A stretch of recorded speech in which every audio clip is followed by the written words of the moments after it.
Well, hello everybody. Turbo Farms here, and it's about 7 degrees out here, and we got a little bit of a wind, not much, about 5 miles an hour, and everything's good and frozen. Good time to maybe spread a little bit of potash. I am the only tractor I've got is my big 4-wheel drive. Everything else doesn't have a cab on it that has a 540 PTO. This one here, I put an adapter on. I'll show you. It'll be fine. You just only run the tractor at an idle. I think 300 horsepower at 1200 RPM. It should have enough power, and just go into higher gear. It's pretty dang cold out. I got nothing else to do. I might as well just take my time and spread some potash. I gotta set the machine here.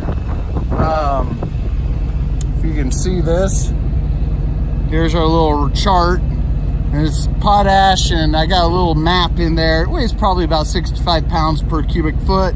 We're looking at 200 pounds. You go across, I got to open the gate, then it says to 3 inches. All right, well, so here's the gate. Here's our little gauge. I gotta crank this sucker open. See what, all right.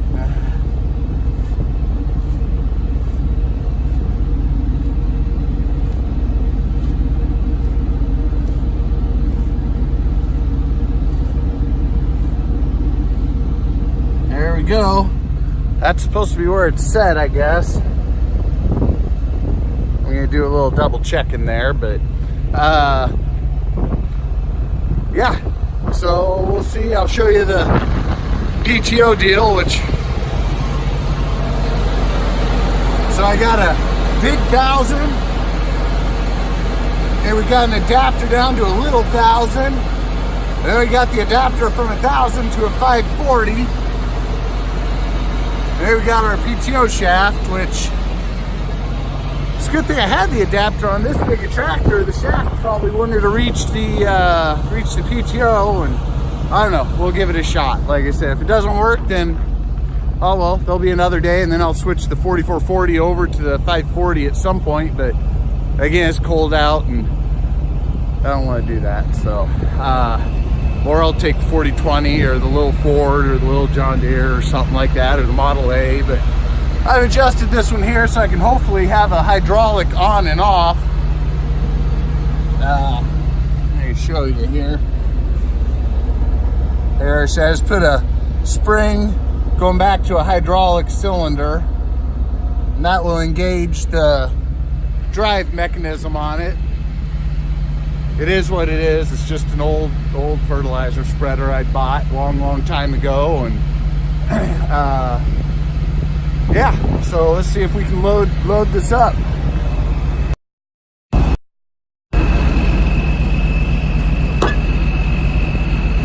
Alright.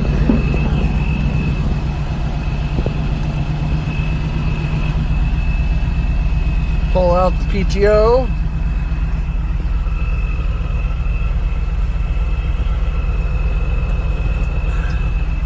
Let the clutch out.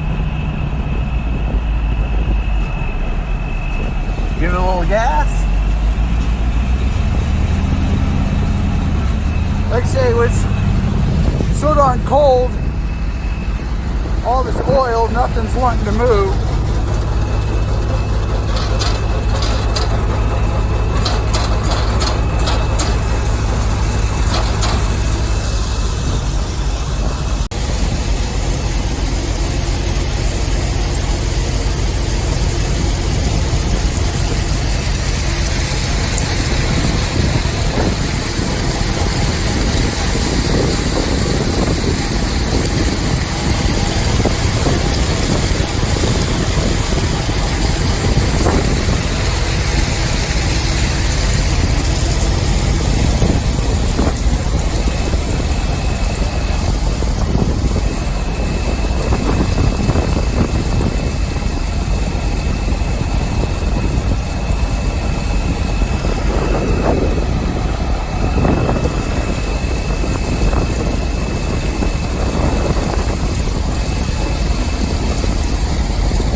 This is a mixture of, like I said, potash at 150 pounds per acre, and then 50 pounds of MAP, just to kind of top things off.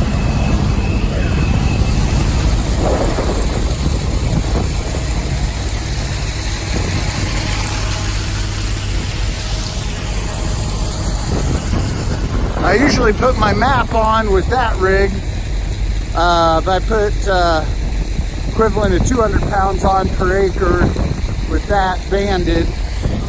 And according to the soil sample or soil tests or university studies,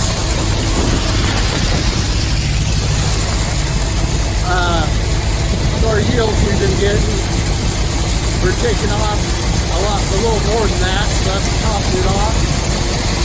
Put a little potash down, because soybeans like potash, and go from there. Well, hello again. Didn't get very far. When I was filling the buggy, I overfilled it just a little bit, and a bunch of fertilizer ran down on the back of my spreader here, and I knew it when I was greasing it the last couple of years. You know, I really wasn't using this thing, but boy, that gearbox is not feeling the best. These bearings aren't feeling the best. There's a lot of play here.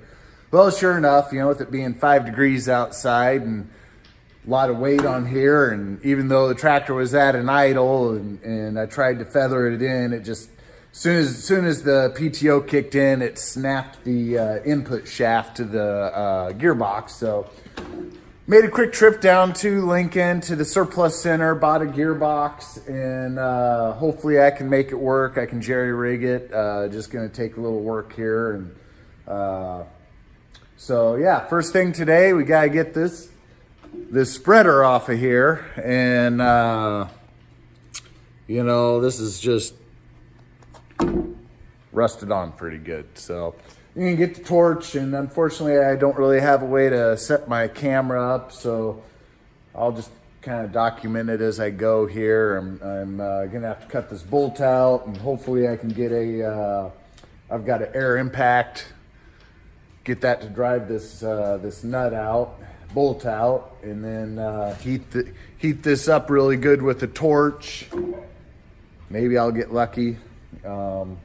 Worst comes to worst, I'll have to take this top plate off, and then I can put a gear puller on here probably with the help of the torch, and I should be able to pop this thing off. It's just, it's cold outside. I guess if it's gonna happen, now's as good a time as anything for it to happen. So I'm in my dad's heated shop here now, and cause that's where my torch is, and so give me something to do today.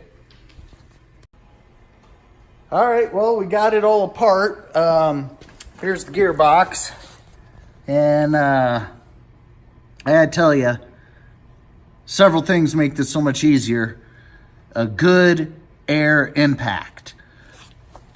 I spent the money and bought an Ingersoll Roll air impact here a couple of years ago, and I liked it so much I bought one for my dad over at his shop. One of these things is Northern Tools. Wasn't that expensive, really. Oh man, does that make things so much easier, you know. That and heat, you know. Another thing, I know a lot of you with the farmers that run torches and everybody, you just, I'll use the cutting torch, you know, to heat things up. Go and buy yourself one of these rosebuds. They work so much better. You can, you know, you heat up like this big cast iron piece and next to nothing. And just get it glowing red hot. And then you know, of course, the nut was rusted on there. So I cut the nut off, but I got it glowing red hot, took that air impact, and I was able to get most of the way out. And the worst thing I don't like about these air impacts is the bits don't seem to last very long. I'm gonna go buy another couple more and kind of have a few extra on hand, because they seem to flatten out. So did that, and then I took the spinner here, put it on the floor with some cinder blocks on each side, and just put the air chisel down on that shaft, and it took it out slowly, but heck of a lot better than beating on it with a hammer or going to get a gear puller and taking everything apart. So, all right, well, now I'm going to go back to my other shop where the spreader is, and we'll see if I can see if the gearbox will work.